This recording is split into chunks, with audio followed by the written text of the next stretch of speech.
सीधा कन्हुकिन मेनकादा ओ कहिलो मीत जोत मीत जीवन हुआ एन हिलो दिसम दो सुलुका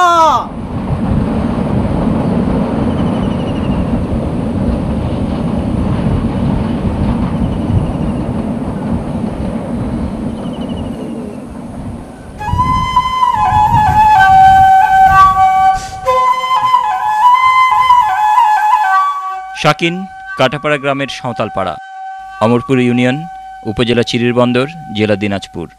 বরেন্দ্রের অরণ্য ঘেরা সমতল ভূমির এ অঞ্চলে মানুষের প্রথম আবাসের সমান অংশীদার সাঁওতাল পরিবারের পূর্বপুরুষরা। 31 মে 2008 ভোর সকাল। ভোরের আলসি আমেজ কাটতে না কাটতে পাড়ার মানুষের প্রতিদিনের কর্মব্যস্ততা শুরু হয়। পাড়ার প্রায় সব নারী, পুরুষ, বৃদ্ধ ও শিশুরা দিনমজুর। কেউ মহাজনের বাড়ির দাদন কামাল, কেউ বা ধান মিলের রোদে তাতানো চাতাল শ্রমিক, কারো সামান্য বর্গা জমির কৃষিকাজ, আবার অন্য পেশায় কেউ ছুট কামলা। ইরি বোরো কাটার এ মৌসুমে ধান মেপে বস্তায় তোলার দৃশ্য একসময় পাড়ার সব বাড়ির খোলানে দেখা যেত। তেমনি সকালের খাবারের আয়োজনে রান্না আর ধান সেদ্ধের কাজে ব্যস্ত সাঁওতাল নারী, আর এভাবেই ধান সেদ্ধ ঘ্রাণভাব নিত সাঁওতাল শিশু। আজ সারা গ্রাম ঘুরে একটি বাড়িতে এ দৃশ্য বর্তমান।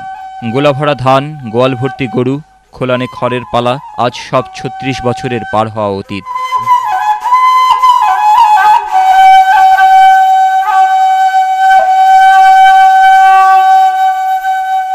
রেখা হাসদা পাড়ার ভরসার মানুষ, সবার প্রিয় রেখা দিদি, স্বভাবে মাতৃমূর্তি, তবে অধিকার আদায়ে জেদি মানুষ। দেশে সব নাগরিকের মর্যাদা নিয়ে বাঁচার অধিকার সমান, তবে সাঁওতাল আদিবাসী এর বাইরে কেন? রেখা হাসদা দেশের সব মানুষকে এ প্রশ্ন করতে চায় নিজস্ব ভঙ্গিতে। রেখা হাসদা জীবন সংগ্রামী, 52 বছর বয়সী আদিবাসী নারীর নাম। 8ম শ্রেণী পাস। ভাই বোনদের বিয়ে দিয়ে নিজে বিয়ে করেননি। যৌথ পরিবারে মোট জমির পরিমাণ 42 একর 2 বিঘা। 1970 সাল পর্যন্ত জমি তাদের ভোগ দখলে ছিল। 1970 সালেই বাবার মৃত্যু। 1971-এ মহান মুক্তিযুদ্ধের সময় প্রাণ ভয়ে পালিয়ে যায় ভারতে। বয়সী তরুণরা যায় মুক্তিযুদ্ধে, দেশ শত্রুমুক্ত হয়। স্বাধীন মাতৃভূমিতে সবার মতো কাঁটাপাড়ার সাঁওতালরাও ফেরে, কিন্তু এর মধ্যেই এলাকার প্রভাবশালী মহল জবরদখল করে নেয়। 1940-1962 সালের রেকর্ডভুক্ত পৈতৃক মালিকানার বিভিন্ন খতিয়ানের জমি। স্বাধীন দেশে নিঃস্ব হয় কাঁটাপাড়ার সাঁওতাল মানুষ। রেখা হাসদা সাহস আর বিদ্যার আলোতে পাড়ার সবাইকে বেদখল হয়ে যাওয়া পৈতৃক জমি উদ্ধারে সংগঠিত করেন। জমিতে দখল পাবার জন্য আদালতে মামলা করেছেন। অন্যদিকে ভূমিদস্যু দিকুরা ফৌজদারি কোর্টে 4টি হয়রানিমূলক মামলা করেছে। আসামি পাড়ার নারী পুরুষ সবাই। হেরে যাবার মানুষ রেখা হাসদা নয়, সেলাই করা কাজের রোজগার আর পাড়ার সবার সহযোগিতায় মামলা চালিয়ে যাচ্ছেন। এখনও সকাল রোদে সদ্য কাটা ধান ক্ষেতের দিকে তাকালে অতীত মনে পড়ে, নির্বাক করে দেয় তাকে। বহুদিন থেকে ব্রিটিশ রেকর্ড, পাকিস্তানি রেকর্ড, এগুলো সম্পূর্ণ বাপ দাদা 14 গোষ্ঠী এখানে, কেন জয় হবে না? আমরা যদি সবাই একসঙ্গে যদি লড়ি তো আমাদের শক্তি তো বেশি হবে। আর একা একা গেলে তো শুধু একজনের শক্তি কতটুকু হবে? 10 জনের লাঠি একটা বোঝা হয়, বিরাট বোঝা, আর একজনের লাঠি একটাই। এটা বোঝা একটা থাকলে ওখানে শক্তি বেশি থাকে, আর সাহস একটু আমার কিন্তু আলাদা। মরতে হবে একদিন, মরণ কিন্তু বারবার না। আমাদের ইতিহাস মনে করেন যুদ্ধটা, আমরা যখন এখান থেকে সরে গেছি সব কিছু ছাড়িয়ে গেছে, কিন্তু আমরা কোনো কিছু নিয়ে যেতে পারি নাই। তারপরে দেশ যখন স্বাধীন হয়ে আমরা ফিরে আসছি, আসিয়া দেখি আমাদের জমিগুলো কিন্তু সম্পূর্ণ বেদখল হয়ে গেছে। এখন ওরা তো বড় লোক, আমরা তো ওদের সঙ্গে তো আর কোনো কিছু বলতেও পারি না। কিছু যদি বলি, এখন ওদের বাড়িতে কিন্তু আমরা কাজ কাম করে খাই, একটু কথা যদি বলতে যাই তাহলে আমাদের কাজগুলো বন্ধ করে দিবে, তখন তো আমাদের নিরুপায় হয়ে যায়।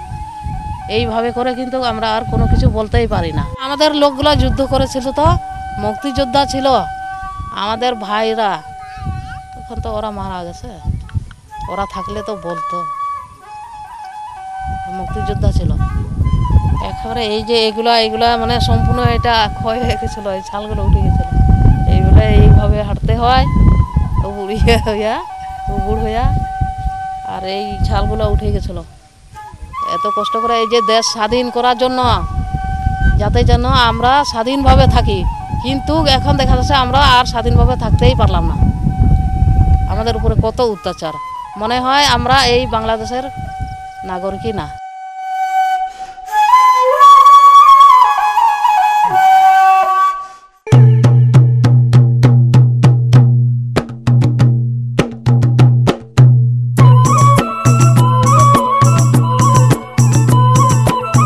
আচ্ছা দাদা, আদিবাসীদের উন্নয়ন কি হবে না?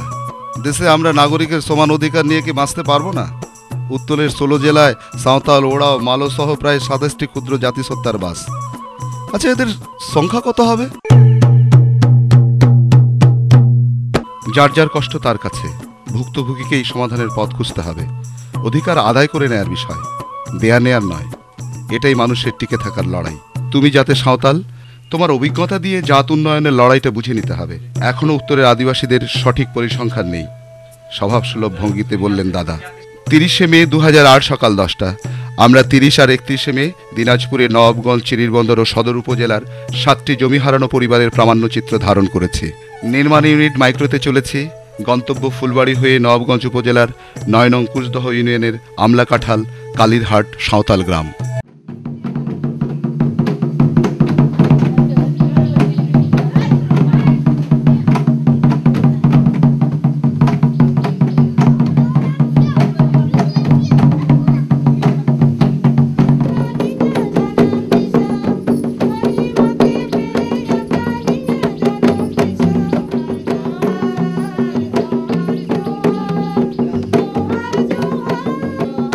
শত বছরের বুনিয়াদী সাঁওতাল গ্রাম। ঘরবাড়ির দেয়ালে আঁকা লাল মাটিতে আলপনার চিহ্নে এখনও তার প্রমাণ মেলে। অতিথি আগমনে দঙ্গের মূর্ছনায় নিত্যগীতে গ্রামের ছেলেমেয়েরা স্বাগত জানালো আমাদের। এখনও পার্বণে পার্বণে গানে গানে মুখরিত হয় এ গ্রাম। হাজার বছরের সংস্কৃতির ঐতিহ্য তাদের জীবন সংগ্রামে টিকে থাকার সাহস যোগায়। এখানে স্বয়ং রাষ্ট্রযন্ত্র শত শত একর জমি দখল করেছে বনায়নের নামে। 1940 ও 1960-এর রেকর্ডভুক্ত সম্পত্তি কখনো অধিগ্রহণের নামে, কখনো মালিক দেশে বসবাস করা অবস্থায় অ্যাবান্ডেন্ট প্রপার্টির নামে খাস দেখিয়ে বিভিন্ন আইনের মারপেঁচে ফেলে সহজ সরল আদিবাসীদের জমি ছাড়া করেছেন রাষ্ট্রের বন অধিদপ্তরের অসাধু কর্মকর্তারা। এ গ্রামেরই জমি হারানো মানুষ ফেচু মুর্মু। পাকিস্তান আমলে হাটে বাজারে শুনছি একটা চৌগাত করি ডাকে, বলে যার জ্বর তার মল্লুক, যার জ্বর তার মল্লুক। এখন দেখা যাচ্ছে ওই ফরেস্ট ডিপার্টমেন্ট জোর করতেছে, তাদের মূল্য হচ্ছে আমাদের বিভিন্ন কেসে ফন্দাত করি যেটুকু সম্পত্তি আছে সেটুকু উড়ে যাচ্ছে। আমার অন্তপক্ষে 13 একর মাটি আসছিল আমার 4 ভাগে। এখন তার মধ্যে 1 একর মাটি চলে গেছে ফরেস্টের দিয়ে। যদি ওটা আমরা বাদি তাহলে এটাও ওই 1 একর যেটা আছে আরও 1 একর যেতে পারে, ভরে আর যাচ্ছে না। এটাও হারে যাবে, ওটা তো গেছে এটাও হারে যাবে। সব আদিবাসী, এখানে কোনো মুসলমান ছিল না, এখনও অবশ্য নাই, কিন্তু মাঝে মাঝে ওই জালদলি করে ঢুকছি, চালাকি করি। ওই যে বলছে যে হাকিম বোঝে না বিঘে, বোঝে না হাকিম বোঝে একর। 1 বিঘা মাটি বিকেইবে আর 1 একর মাটি তুলবে। শেখ সাহেব বুঝি তো, সেটা আমরা ভারতে চলে গেছিলাম। ওখান থেকে আসি আমার এলিমি এতে বাল বোতল মেলাই করছি, এটা পালাইছি। আর ওই জন্য এলিমি হইয়া আমরা দুঃখিত করি, কেস করলেও পারতেছি না। আমার টাকা বেশি, আমার টাকা দেয়, আমরা গরিব মানুষ। আমরা যদি 10 টাকা খরচ করি, আমরা 10-100 টাকা খরচ করি। নিজেদের প্রতিদিনের অভাব, ভাতের কষ্ট, কাপড়ের কষ্ট, নিজেদের জমি হারানোর কষ্টের কথা বলার সময়ও নির্বিকার চিত্ত মানুষগুলো যেন অধিক শোকে পাথর। রেকর্ড করা, খারিজ করা সম্পত্তি, এনিমি, অ্যাবান্ডেন্ট আর 71-এর যুদ্ধে ফুলবাড়ির পুড়ে যাওয়া রেজিস্ট্রি অফিসের স্ট্যাম্প জাল দলিল করে জবরদখল হয়ে যায়। প্রতিবাদে মেলে হয়রানি, হুমকি আর গুম হয়ে যাওয়ার আশঙ্কা। এমনি ভয়াবহ এক অস্থির পরিবেশের মধ্যে বসবাস করছে আমলাকাঠালের আদিবাসী মানুষ। কমল সরেন কয়েক পুরুষ ধরেই বসবাস করছেন এই গ্রামে, এই দেশে। তারপরেও তিনি বেনামি মানুষ। তার জমি রাষ্ট্র এনিমি সম্পত্তি ঘোষণা করে খাস খতিয়ানভুক্ত করেছেন।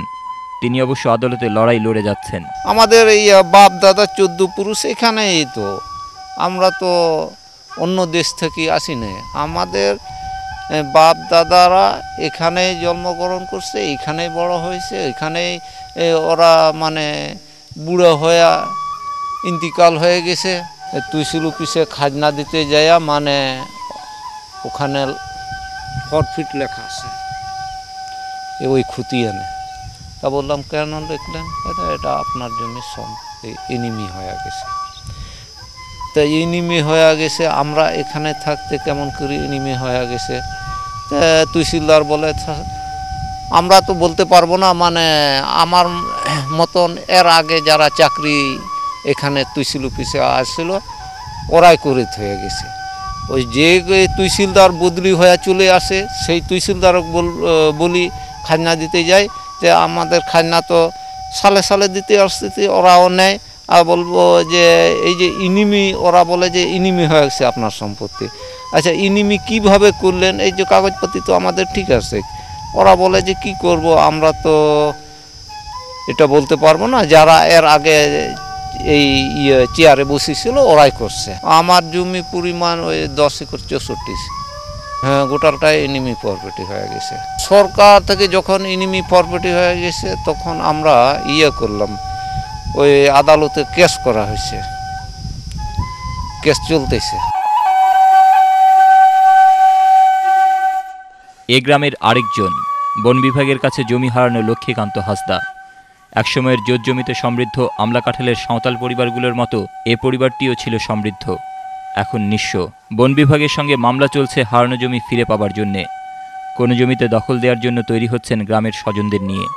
তারপরেও সব কিছুতেই কিসের যেন অনিশ্চয়তা। চিরচেনা এ দেশ, রাষ্ট্র, সমাজের কোনো কিছুই যেন তার পক্ষে নেই। তারপরেও জীবনযুদ্ধে টিকে থাকতেই হবে। আমাদের আগে প্রায় প্রতি পরিবার 20, 30, 40, 50 এরকম 100 বিঘা পর্যন্ত, 200 বিঘা, 300 বিঘা পর্যন্ত ছিল। এখন আর নাই তা, সবার 2 বিঘা, 1 বিঘা এরকম চলে আসছে।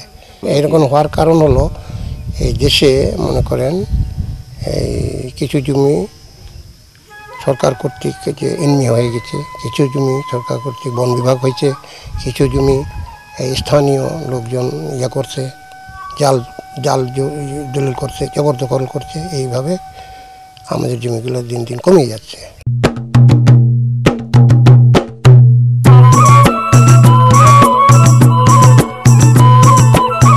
সেই সুদূর কান্দাহার থেকে দামেরিকো হয়ে এই বারিনছুট, সেও কত শত শত বছর আগে।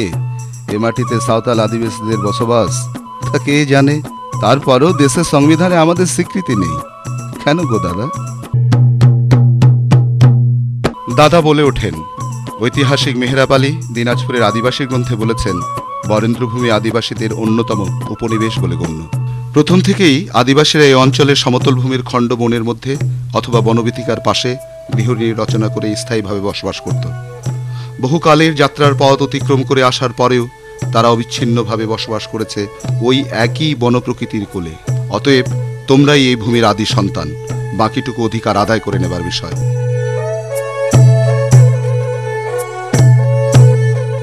এবার আমরা চলেছি একই এলাকার কাটালডোবা ধড়পাড়া গ্রাম।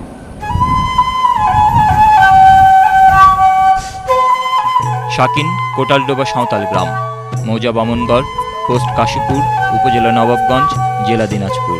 হুপনি কিস্কু, চানমণি কিস্কু, বেলামণি কিস্কু 3 বোন।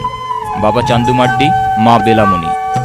সম্ভ্রান্ত কৃষকের জীবন ছিল 1971-এর মুক্তিযুদ্ধের আগেও। 1940 ও 1962 সালের রেকর্ড ও খারিজ করা 23.35 একর জমি ছিল এ পরিবারের ভোগ দখলে। স্বাধীনতার পর দেশে ফিরে সে জমি আর দখল পাননি। এলাকার দুর্ধর্ষ লেঠেল প্রকৃতির জবরদখলকারীরা জমি জবরদখল করে নেয়, এমনকি বসতভিটা থেকেও উচ্ছেদ করে দেয় বাবা মা মরা 3 বোনকে। জীবনের হুমকি দেয় প্রকাশ্যে। এখন 3 বোন বন বিভাগের খাস জমিতে বাড়ি করে আছেন। ফরেস্টের গাছের লাইনের ফাঁকে ভুট্টা চাষ করে তার ভাতে কাটে দিনরাত। কাগজে কলমে তাদের জমি আছে, কিন্তু দখলে নেই। 36 বছরের কোনো প্রতিকার নেই। কামলার জীবন কাটে গৃহস্থ আদিবাসী নাগরিকের। যুদ্ধ সময় তো ওই যে যুদ্ধ হয়ে গেছে, আমাকে মনে করো আগে তোমাকে মনে করো রাতে কিছু হুচুক পাইবে টাউনে, আমার এদিকে বলাইবে। ওই জমি যে আমার বেশি আছে, তখন এনাকে বলাইবে, তখন আমরা